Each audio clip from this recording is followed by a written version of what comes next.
Hey everyone, this is Candice Dickens, dope black therapist, and I'm coming here to talk about something that happened to me that reminded me of that movie Get Out, right? I was I think if many of you had seen the post I did, I put a picture of the Get Out post where there's a picture of the guy and the woman and the father's in it. And I'm one of those people where I see people. I see culture, I see people, I see gender, I see identity, I see all of that at the same time. But I honor whatever's in front of me, whoever's in front of me, right? Whatever energy you come with, I honor that and I match that energy. So anyway, like long story short, this past weekend I was in my hometown of Baltimore, which is why I'm wearing my Ravens shirt. I was in my hometown of Baltimore, minding my business, right? Trying to find some salt like everybody else. And I ended up going to McDonald's to get breakfast. Then I went to Safeway, which is my favorite place in the world. I love Safeway. Then I went to next to Staples. And for those who are in Maryland who shop in Ellicott City, they're right by each other. So I went to McDonald's and then I went to Safeway, then I went to Staples, and then I went to Target. So at each store, I was buying lots of stuff because I was trying to find salt and some other things that we needed. So as I was coming out of Target, for those of you who know who Target, there is this street. So if this is the store, there's always a street right here, the main street. And then you go from the main street and you turn into the parking lot, right? But there's a main street so that you can go into the parking lot. So here I am with my little Honda, putting my little card, and I see this big, expensive truck that I cannot afford. I'm coming out. This is Target. I'm coming out, and this car almost is about to hit this truck. It's about to hit me. It's like 1,500 something. I don't even know what it is. But all I knew was it said 1,500, and I was like, ooh, that's expensive, and that's going to hurt if it hits me. So I'm moving up a little bit faster to get out this person's way because I know what it's like to drive a big truck. I used to have an Acura Atlanta style. And I know that with those big trucks, you need a lot of space to make turns. And with those big trucks, when they back up, you can't see sometimes who's behind you, which is why a lot of children get hurt because the parents, there's a blind spot with those trucks. So anyway, so I move up really fast, get to my car, and beside my car, there's one spot available. You know where this is going, right? So there's one spot available out of all the parking spots. And I am parked right in the front. So open up my back, opened up my driver's door, and then I opened the passenger door behind the driver's door because remember I've been to Staples, Safeway, now I'm at Target. So if you're like me, I'm doing some serious professional shopping. I'm packing my stuff up. And then at the corner of my eye, the same car that I sped up so I wouldn't hit me because it was making a big turn. I realized this is the street, was making a big turn into the parking lot. And I'm thinking they're going this way, but they're making a big turn and then they decide to move forward so they can come backwards into the spot. Now, where I'm at, my doors are open. My driver door is open because I'm putting my purse in the front seat, like all people do who want to be safe, don't be robbed. Safety tip: when you get in your car, put your purse or your wallet or whatever you're carrying in the passenger side of the driver's side because that's the door that's usually locked. So that's the PSA for everybody. Anyway, so I get in so I'm looking and noticing that this big truck, instead of going to the right, has decided that it wants to spot right beside me. So I'm watching this truck. This is Target, right?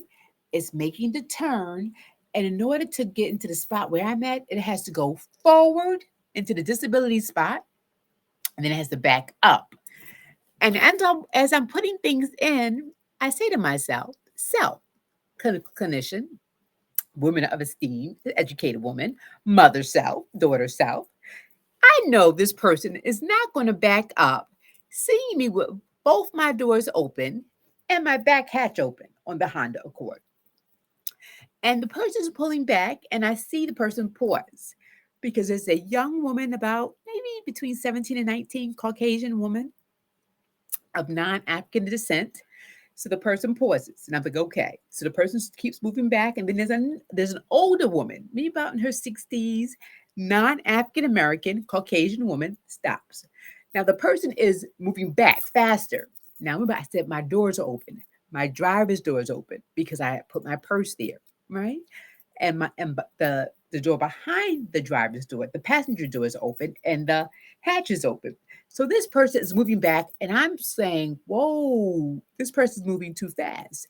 They're not waiting for me to close my doors. So I scream, "Hey, stop! You're about to hit me!"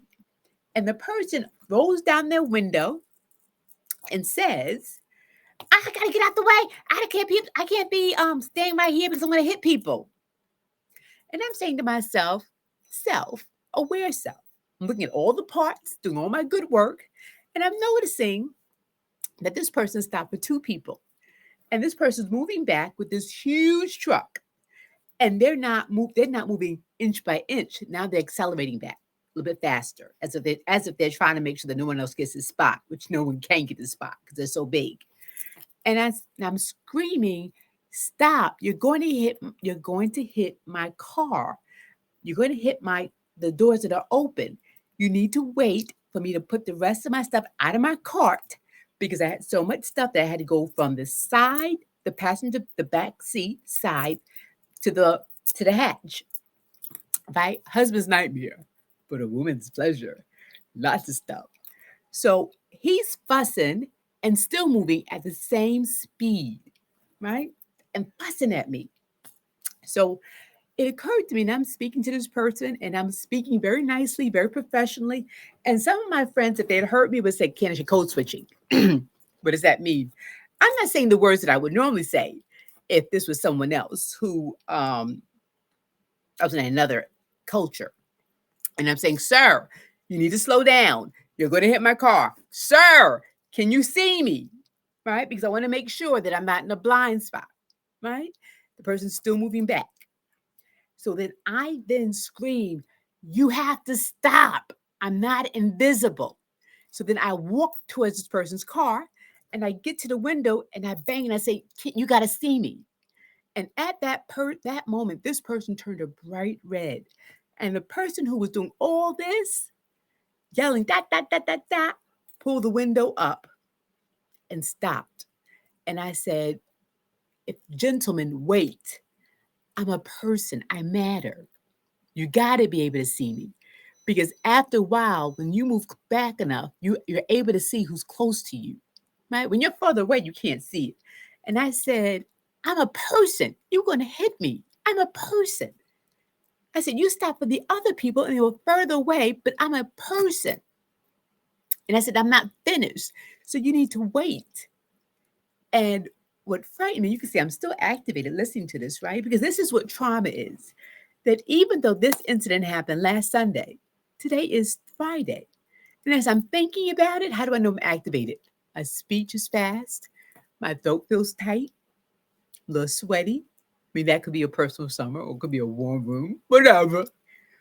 But I remember thinking, I'm activated and I'm scared because no one's with me. I'm by myself. And even though I'm screaming and people are stopping and watching, it's not like that show. What would you do? Remember that show in 2020? No one's jumping in, no one's stopping him. Anyway, but because I confronted the person stopped. I then put all my things in, and the person then moved back. I closed the doors. The person then moved back, right? And the person I made eye contact, and that was it. So I take my cart and I go towards the front of the Target, trying to be a good person, returning the cart from where I came from. And as I am returning the cart, what happens is there is a woman who may be about 20, 30 years younger than me, who's of African descent. I don't know what part of Africa her ancestors are from, but we're about the same complexion, just younger. I say cute, I just said younger. And and I'm just joking. And what's interesting is that as I was pushing my cart, I saw that she had a cart, but they had a cart. And I asked the person, "Hey, do you want me to take your cart with me to take to the front?" And the person's like, "No, no, no, no, no." So I put my cart in Target, came back out, and I saw that the person was taking their cart and was putting things in. I guess they were going to return it. So I said to the person, hey, I just had an incident with the person that you're connected with in that car. Taking a breath. And it was like being in that movie. And it's so funny because I can remember being in college at College of New Paltz. Back in the day, we called it New Paltz College, but now it's a College of New Paltz or New Paltz University. And I can remember having a teacher named Robert Moore, and he was a Black Studies teacher. And it was mandatory for you to take Black Studies courses. I mean, it was one of the rarest schools where they mandated that you had to take one Black Study course during your tenure at that school. Some schools just make it so that you have to take a multicultural course, but you take one Black Study course. And I remember saying to him, I don't know I'm in his class because, civil rights is over and, we're all equals and we can raise and Jesse Jackson's running. That I just told my age. And I was like, I don't, it's not like that before. We can sit wherever we want to. We could be whatever we want to be. I'm going to be a therapist one day, da da da. And he said, He said, so you think that the world is equal? And I said, of course it is. I said, Jesse Jackson's running. And, we made some strides in this world. And he said, Candice is your name. I said, yeah. He said, what does your name mean? I said, my name is Candice. I was named after this horse that my father loved. And he said, you were named after a horse. And I said, yeah. And he said, I said, my nickname is Candy, but, everybody calls me Candice in college. And he said, no, that's not about right. You were named after queens. Candice is the title of a queen. So instead of saying Queen Cleopatra, they call Candice Cleopatra. There are a series of Candices. And he said, just like you're disconnected from your name, you're disconnected from a reality that you have not seen because you have youth in your eyes. And I'm thinking, what's he know? It's an old man. Stuck in the 60s, still wearing a dashiki. What's he know? Right? Here I am, older, with a whole natural. So when I spoke to the woman, I said to her, hey, like get out, like bing. Hey, sis, look, I just had an experience with that person in the car. And she said, oh yeah, I saw it. And I said, this person stopped for two people who did not look like me. And she said, oh no, yes, I saw it. She said, but this is not a black and white thing. And I didn't say it wasn't a black and white thing. I said, but I do know that it was an experience that had racial overtones. Because the moment you treat me differently than you treat the people who don't look like me, it's racial overtones. And then she said beautifully, and it brought me back to my 18-year-old self. He's not a racist. He's a father of my child, and he's a Christian. And I said, so Christians can't be racist? I thought it was Christianity that caused Africans to submit and that they converted Africans to Christianity. And in the name of Christianity, they sold people. And she said, this is not about race. This is about him winning the spot. And I said, yeah, but you saw him stop. Because this is what I know, right? As a professor, as a teacher, as an educator in counselor, education, and supervision, what I know is that sometimes we don't want to see racism, right? Even as our clients, our family, we don't want to see it. We just want to see that somebody made a mistake. And she said, ma'am. And I said, no, sweetie. I didn't use the word racist. I said, my experience with this person was the father of your child, you say, is that if he can treat me this way, someone he doesn't know, then what do you think is coming next for you? People will teach you who they are by how they interact with other people. And I said, racism is within the institution of our culture. It's hard not to know it, not to experience it, not to learn from it. I'm about to go to Africa, Gambia. So if you are someone who has been to Gambia and you got some advice for me, please put in the comments. I'm about to go to Gambia. And I know that I have been in America my whole life. And I know that when I get there, I'm going to be the American. Man, it's been 2 hours since I ate. Let's take this on to get some water. right? I know that I'm going to carry some of my American ways with me. I have to. I've been raised here my whole life. I'm indoctrinated within the culture. So even though I want to go as an African, I know that there's a part of me that's been Americanized. And even though this man probably loves this woman and sees beyond her culture, there is a part of him that's been indoctrinated into his privilege. So ironically, after her and she was starting to get upset. And I said, sweetie, I was somebody says, sis, I'm not trying to upset you. I just want you to look at the experience. She said, okay. And I said, okay, have a good day. And I got into my car. And as I got into my car, I called my husband. Who else am I going to call my husband? And as I'm on the phone with my husband, me and this guy lock eyes. And for the first time, I saw fear because I had the conversation in front of his car. He didn't come out. He didn't roll down that window. And then it occurred to me, he probably thinks I'm calling somebody the way in our communities we call somebody, right? Back in the day, if you had a problem with somebody, you called somebody, and that somebody came. And I said, this man probably thinks I'm calling somebody on him. And that was not the case. I was calling someone because I was upset. Because even with my privilege as a speaker, a teacher, an educator, a trainer, a therapist, a mother, a homeowner, a business owner, even all of my privilege, when it comes down to it, racism doesn't care about your privilege. Because there's privilege in the subjugation. And I know for a lot of us, we talk about anti-racism, right? We do practices. But what I do know is that when COVID ended and last year the Supreme Court decided that anti-racism initiatives weren't really needed. So a lot of the anti-racism departments closed. Are we doing enough work to make a difference? Are we having the uncomfortable conversations? Because when her and I were dialoguing, I realized she was code switching. And usually when you speak with someone within your culture, let's say you're from the Pakistan culture, you're going to talk within your culture. You're a Muslim. You're talking within your culture.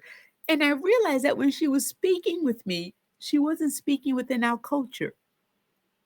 She was speaking in a way that was safe. She was speaking in a way that was educated. And I'm educated. But she was speaking in a way that she was defending the experience and explaining the experience so that no one else would see her as a bad person because a woman with an afro almost got hit. And code switching is the way we do survival. And I recognize code switching because most people of color know how to code switch. You do it at work. You do it when you go to a doctor's appointment. You do it when you're trying to get a job. You do the safe behaviors where you only show a little bit of yourself and you really hold back on what you really think. So the question is, what needs to change? Do we need to have more discussions? Do we need to make sure that it's implemented at work more so that when people go to work, they can come home? Do we put it in the school systems? Because critical race theory is seen as a boogeyman, but all it is talks about the legacy of racism and how it gets institutionalized and looks like redline communities. Or it looked like a woman with an afro being almost hit, right? And people being seen as good people of color and not so good people of color with value and not so value, people who are safe and not safe, right? So part of the anti-racist thing I want you to think about was, when was the last time that you lived like an anti-racist? When you educated someone? Because if I can go back, I would have been able not to educate her, but educate him.